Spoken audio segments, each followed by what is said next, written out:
Alright, folks, Accidental Ascension 3, turn 11, and look, we took the province, yay! Also, we got a sloth fact from Erythia. We've been getting these irregularly. Flash of Sloth is playing Erythia, and he likes to send out sloth facts, so I think people are sending him small amounts of gold in exchange for sloth facts. So, sloths bang really fast, in case you didn't know. The entire shebang, including foreplay, is done in under 15 seconds. Wow. Isn't nature wonderful? Alright, more importantly, battle in Valadoon. It went perfectly. This is exactly the way you want a battle against barbarians to go. The barbarian leadership was in the front line, just one barbarian chief since we killed one last time. And basically we rushed in, and he died really quickly, and then they all routed without inflicting too much damage. So, excellent, excellent, excellent. Good job, team. We lost one ogre, and that's it. Fantastic. We've killed 4 brigands and troublemakers in the Weeping Wood, and we finished our palisade, which means we're now up to 6 crossbows per turn. Yay! 6 crossbows per turn is actually kind of a big deal. We're also recruiting a scout here, and down here, we are still pumping out Issacharite sages and Gittites, as many as we can anyway. We still have to save money to recruit other things as well, because we are still cripplingly low income. Also, it's a good thing I didn't move down here to try and cross the river, because the river melted this turn. Late winter. It's not cold here in Millgate anymore, so we couldn't have crossed the river. Also, Jomon just popped up with samurai archers and Soheis. So, yeah, this is all Jomoni's territory now, which is kind of what I expected. But, we're sending our Benjaminite commander set to retreat from the back of the field. He's just bouncing off this province to see what's there. Chiram, our priest, is bouncing off of this province to confirm exactly what's there. And then our armies are collapsing on Black Alps. Now, I expect that he has province defense there. This has local defense. Province defense appears quite well organized, which is, I think, 11 to 20. My defense is 21, which should be very powerful. So I think he may have actually put 20 province defense in each of these provinces, or he may have been skimping and putting in 11. But he saw how effective my province defense was, and Demise has a tendency to do this, a tendency to kind of follow what he's seen. So we're collapsing troops on this province. I think this army can take it. 46 units, primarily giants. We've got our ogres up front, kind of as chaff. We've got a few crossbowmen in the middle, and then we've got a lot of Gittites, plus a few Gibbors, and a couple of Zebulonite hornblowers to keep morale up. So morale, quite high in this squadron. Pretty high also in this squadron, because Anti-Entity gives a morale buff for being a good commander. And pretty decent even in this crossbow squad. This squad, less so. This squad, less so, but should still hold up. And I think this army can chop through, even if he was to collapse all these troops. He's got, like, 7 or 8 Savarans here, probably. A couple of Savarans there. He's got about 10 Savarans there, well, and 2 Turin Griffins. If he were to collapse all of those, he'd have about 20 units plus the province defense, and I think this army can take that. I've turned off orders on these groups because they contain Gittites with javelins, and I would like the Gittites to throw those javelins. And sometimes if you have a mixed group like this, if you give them no orders, they will actually throw their javelins, whereas if you give them any orders, including hold and fire, they often will refuse to throw javelins. And to be honest, I don't think that's entirely predictable when that will happen, but this way gives you the best chance of getting those javelin throws off. We've got this group is on hold and fire, because they need to stay behind the crossbows to guard against rear attacking griffins. Griffins love to attack rear. So those 8 should be able to swamp those griffins. We're going to have 10 Gittites next turn that Euthenon will take back up to the Woods of Weeping, probably. And we should be able to start chipping away at Ragga here. And if we can start clearing his cap circle, we should be able to keep him from, like, being able to recruit a whole lot, which would be amazing. If we can stop him being able to recruit a lot of his good units, and potentially even put Ragga temporarily under siege, that would give us a definite huge advantage, right as, of course, Master Blaster is going to be coming out and starting to churn out our chaff.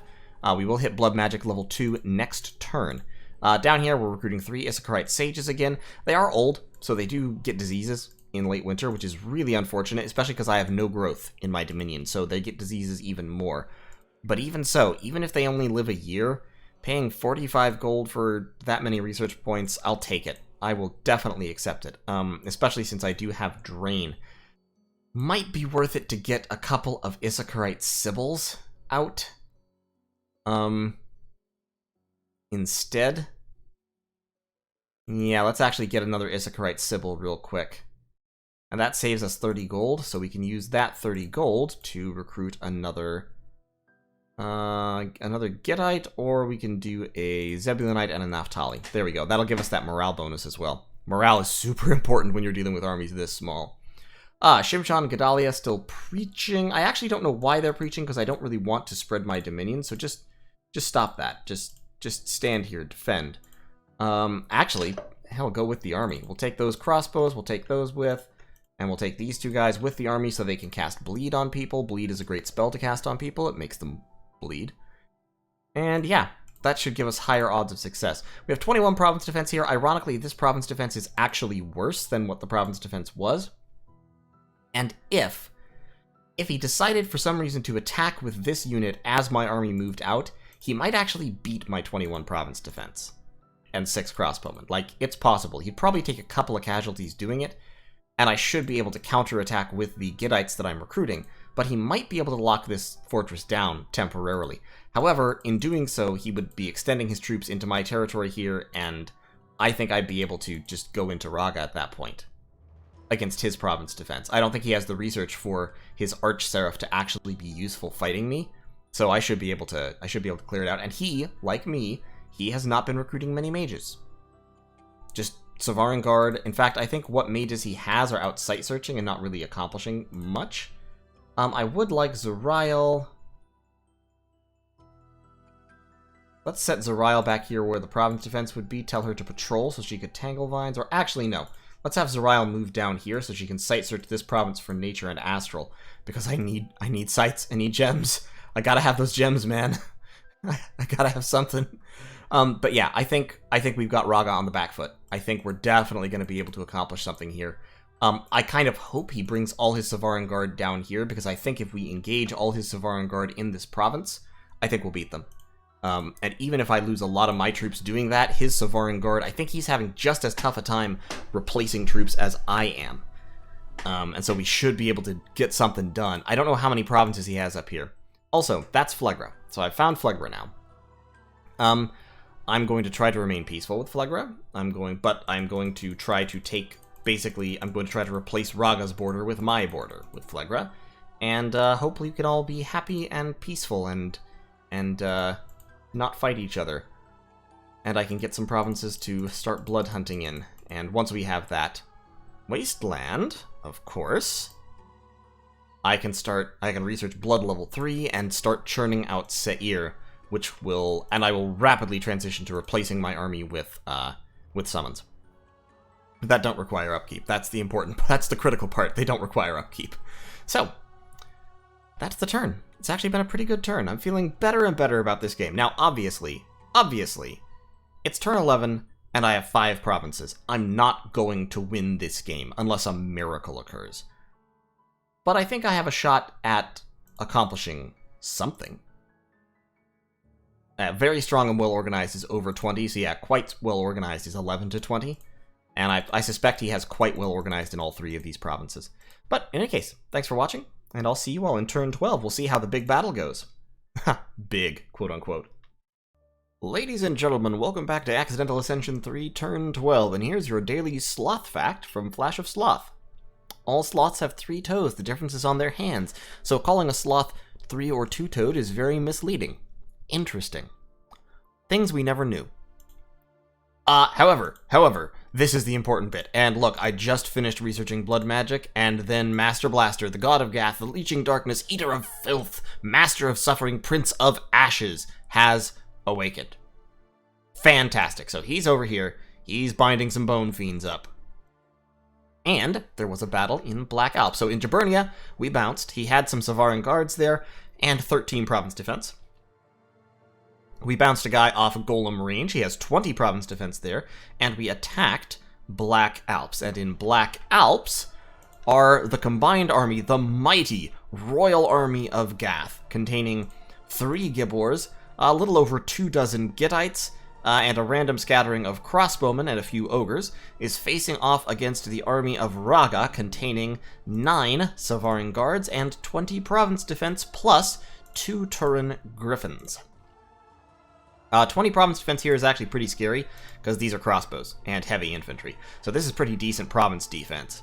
And then he's got the Savarin Guard, of course, and Savarin Guard are also quite good. So, the fight starts, the giants advance, the griffins jump into the back, and they start getting hammered. Especially because, now, they didn't actually get hit by this right then, but these Gibbors, since Master Blaster just woke up, now have not only withering weapons, but also unholy weapons. So against Sacreds, they're monstrous. They deal an extra 10 armor-piercing damage. So, the Gittites are indeed throwing their javelins, as they should. This one Asherite soldier is going ham. He's just going in against these heavy infantry, and as is this one Gibbor who's about to die. But he's gotten 7 kills, so he's doing alright. The Savarins try to swing around the flank. They do get intercepted by these few Gittite soldiers that are still back there, and some ogres and stuff.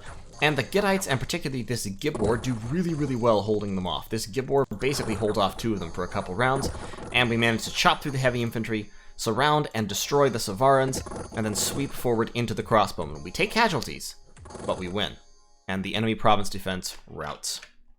So, overall, eminently satisfactory. We lost 11 troops, but we also killed 11 enemy troops, including 2 Turin griffins, who are scary. He could have gotten them back and re-upped them as Zayedins, and 9 Savarin guards, who cost 40 gold each. So in terms of real resources lost, I think I won, or at least tied, because 6 Gittite soldiers is 150, 2 Zebulonite hornblowers is another 40, so 190, an ogre, which is like an earth gem or 2 earth gems. A Gibbor is 70, but 9 Savarin guards is almost 500. So I think I won in terms of overall gold destroyed, and I also battered my way through 20 province defense, which is a pretty significant investment all by itself. There was also a battle in the arena. This is the battle that I did not attend, because I figured sending giants wouldn't really work out too well.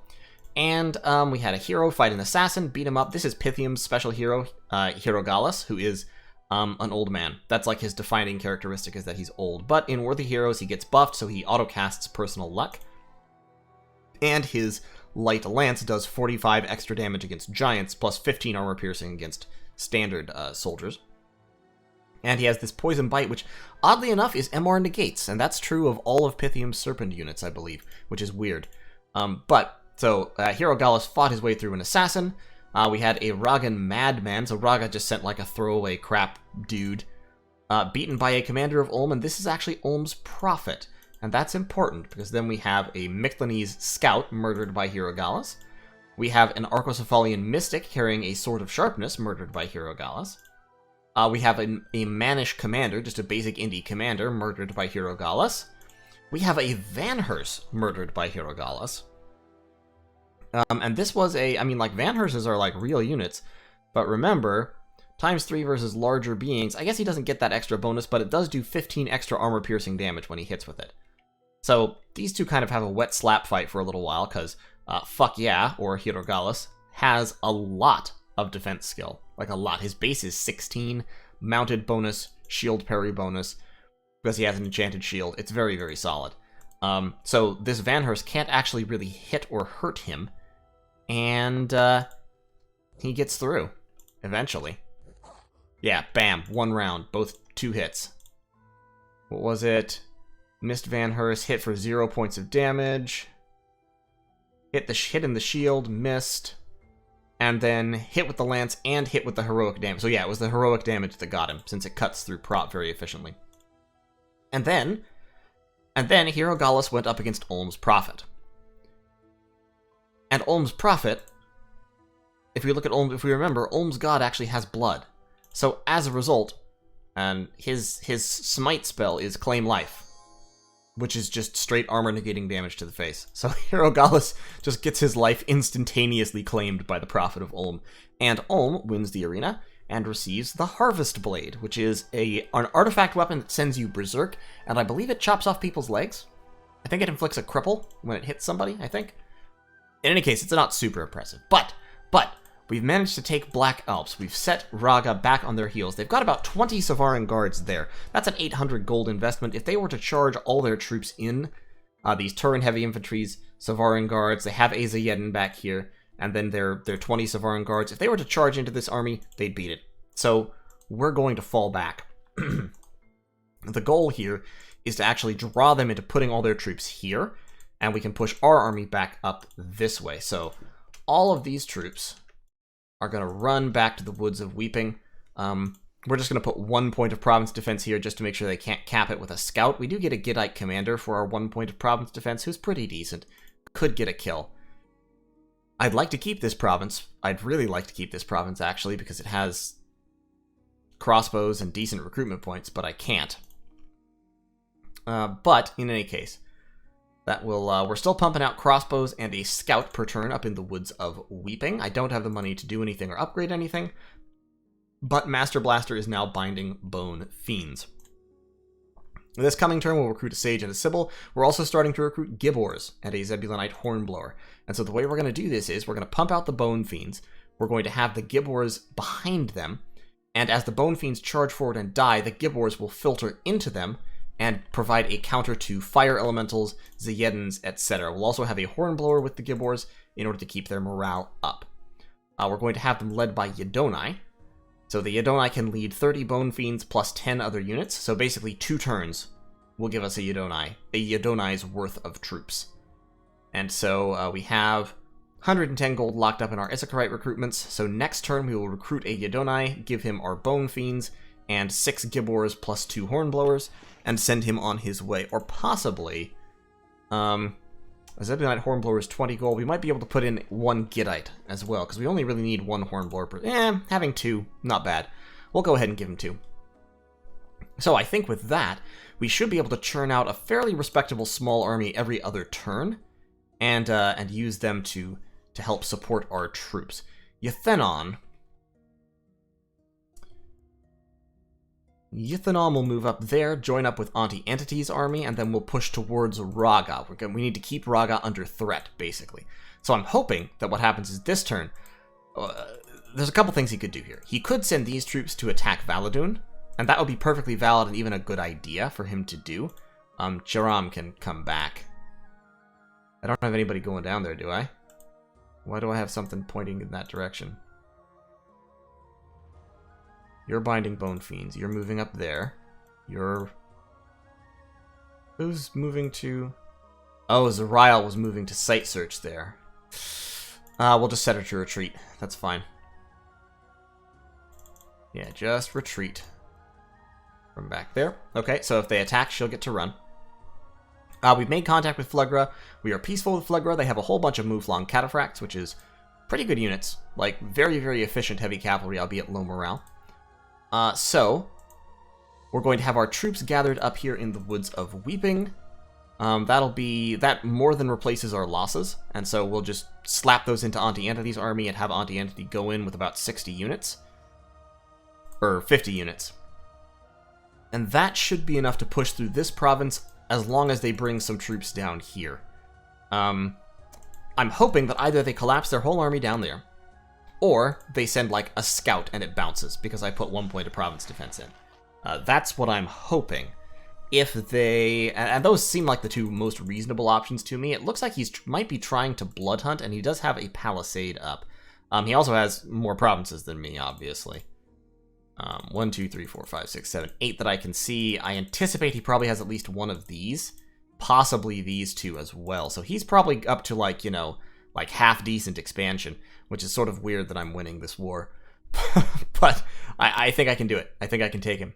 So we'll see how things go. But I should be able to... I've made the deal with Phlegra, basically, that I'm going to take these provinces here, and he can have that one. He can have 262. So my goal here is to move in... I need to break Ragga's army in some kind of open field battle, and then I need to besiege Ragga itself. And I want to besiege Ragga really, really quickly, because that will, as I've said, cut off his recruitment, and it will also damage his income very badly. So that is the goal. I'm hoping to be sieging Ragga inside of 6 to 8 turns. That will give Master Blaster time to churn out, because he's 3 steps away from me. So call it 7 turns. That will give him time to churn out about 50 Bone Fiends, and then bam, bam, bam, or bam, bam, bam, one of the two. Either way, in 3 steps from the capital, we can be on top of Ragga, and if I get enough Bone Fiends there to chaff for my giants, and keep enough of my giants alive while also removing some of his mobile forces, then I think we can do a lot of work. And of course, if he comes to besiege Gath, he'll cut off my recruitment. But as long as I get a couple Yidonai out before he's actually besieging the city, I'll be able to just keep churning out Bone Fiends, because I'll still be getting my I still have Blood Slaves, I'll still have, you know, Undead Leadership. In fact, I could just keep churning out Bone Fiends anyway, because Master Blaster has almost 200 Undead Leadership. So, yeah, that would be fine. I can hold him off. If he tries to attack Gath, I can stop him. And I think he can't stop me if I time it right and go in against Ragga. So, it's going well. Things are going pretty well. We're going to hit Conjuration level 3 this turn, and so that will let us summon Mazikim, summon Fire Elementals, and also cast Dark Knowledge, although we don't have any Death Gems, so that's a bummer. I may actually alchemize some Death Gems in order to do some remote Death Site searching with Yidonai. Actually, tell you what, let's do that this turn. Let's get a Yidonai out. And start casting Dark Knowledge, just so that we can start getting some Death Gems in here, because we're definitely going to need Death Gems. And, yeah, looks good. Looks pretty good to me. Alright, that is turn 12, and I'll see you all in turn 13 as the knife fight continues. Okay, actually, quick update. The turn just rolled when I recorded that previous little bit there. And the player of Ragga has apparently, at least by what he said in Discord, decided to go AI. Apparently he feels this situation is unwinnable and unfair, and so he's dropping out. Which is sad. But it does mean that I can and probably have to play a little bit more aggressively. The AI loves to spam out units, and they get resource bonuses to do so. So the AI is going to start, I mean, they're not going to be smart about it, but they're going to start churning out a ton of chaff, which will actually make this more difficult after he goes AI. So I'm gathering my army down here instead of up here at my fort. So I won't get the extra cross, well, the AI tends to go maximum aggression too. So what I would like to do is I would like to ambush those 20 Savaran Guard and kill them if I can. And I think I can. Let's put 4 more of these. Nope, not that many. Put 4 more of these guys in the rear line. I think I can catch those Savarans and kill them if they come down here, which I would kind of bet they will. It won't give me... it means I won't be able to get these extra crossbows, because I would get 12 more crossbowmen. Nah, the crossbows matter more. If I lose that province, that's not too big a deal, to be honest. It's just barbarians. It'll cut down my resources and income very slightly, but I'll just take it back. So yeah, we're just going to bull straight in, go for Ragga. The thing here will be, I need to make sure nobody else takes any of these provinces. I've already had my deal with Phlegra.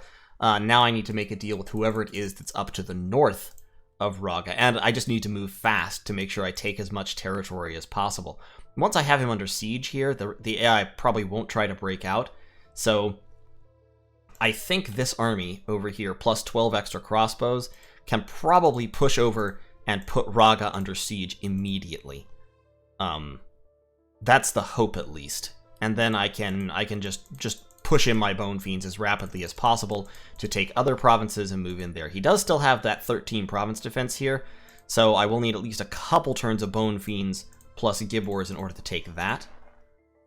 But yeah, okay, so I've basically won the war. If he's going AI, then the war is over. I've won it. I just have to clean up the AI, and I just really have to make sure that I get at least these 4 provinces, and ideally more than that. Like, I would also like to get that fort, but we'll see. In any case, just wanted to update you on that before we close out for the day. So, I'll see you in turn 13. Interesting. This was a fun. Honestly, I had a lot of fun with this little war here. I wish it was going on. I wish he was going to keep fighting, but it is what it is. Take care. All right, folks. Accidental Ascension 3 turn 13, and my diabolical schemes have now officially come to fruition. Master Blaster cast Bind Bone Fiends for the first time last turn, and look at these beauties. 13 Bone Fiends for 3 Blood Slaves. High hit points, high strength, good attack and defense skill, good magic resistance even. Unfortunately, 0 protection, but they do have pierce resistance. So against piercing weapons, they only take half damage. Now, fun fact,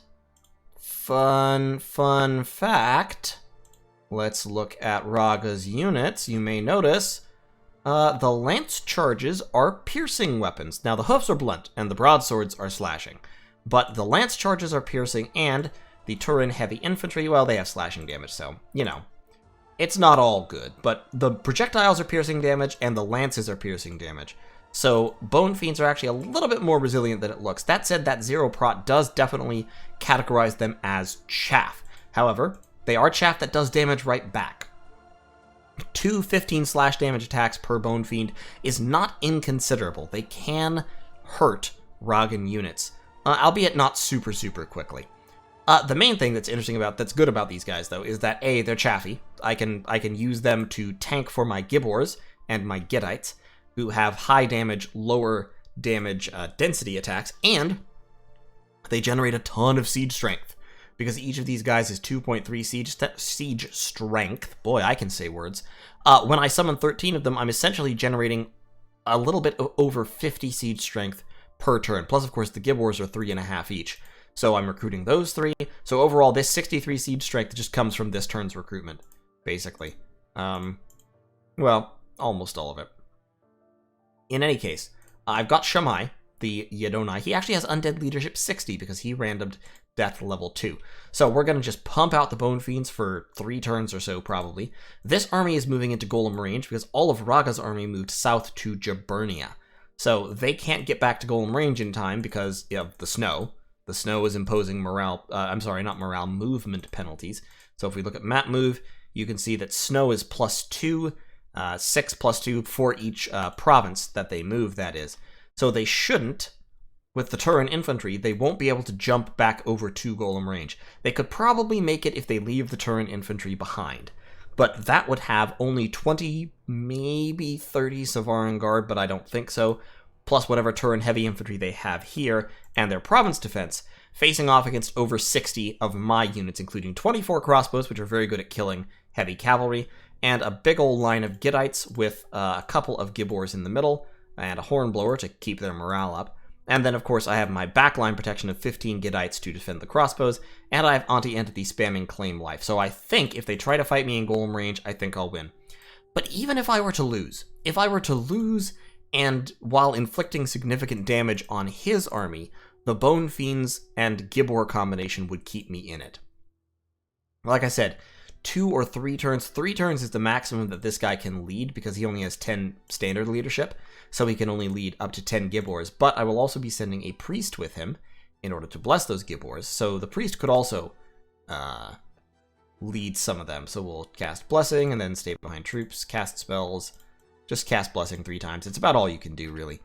But with that combination of the chaff plus the very hard-hitting giants, I should be able to trade significantly upwards, especially in combination with the troops I have here, with the crossbow backup and the Gittite front line. I'm feeling good. I'm feeling good about this. And I now have the siege strength, because there's about 120 siege strength wrapped up in this army. And like I said, I'm pumping out another 60 per turn. So I'm going to have the siege strength to break down Ragga's walls in a big hurry.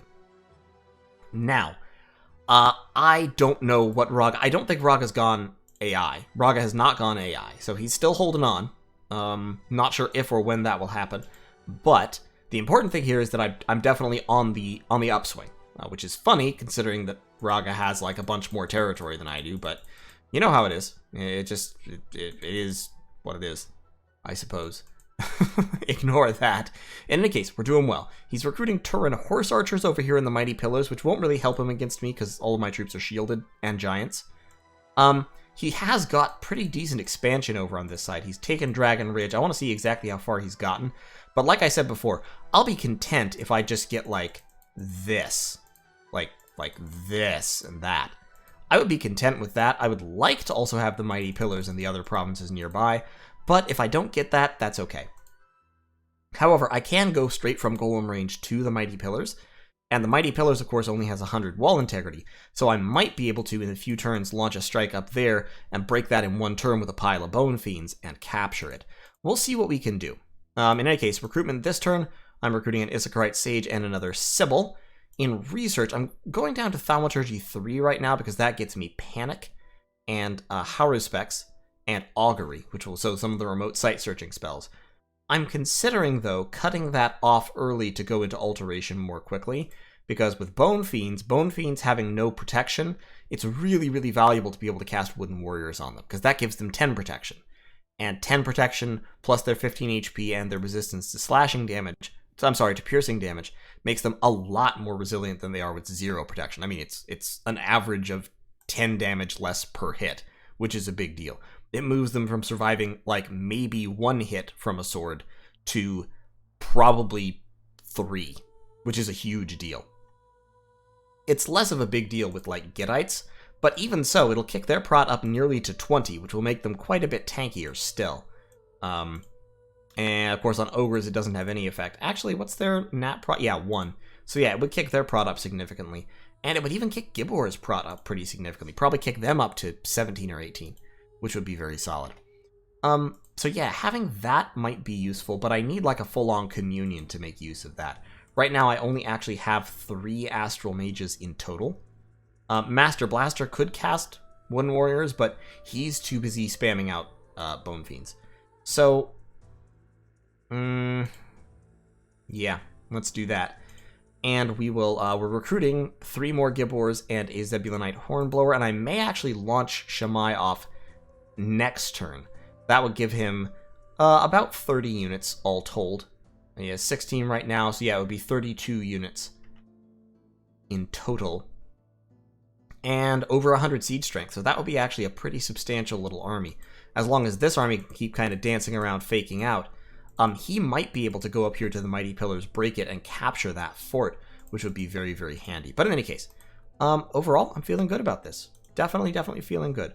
We're going to stick with Thaumaturgy for right now. We want at least Thaumaturgy 2 just for Mind Burn, and then I may cancel out of Thaumaturgy before I hit level 3 in order to go after Alteration. But I'll make that decision next turn. So, thanks for watching. Like I said, I'm feeling good about this. I think we're going to win this one, which is surprising to me because there's no way I should be winning this, but I think I'm gonna. So, thanks for watching. I'll see you all in turn 14.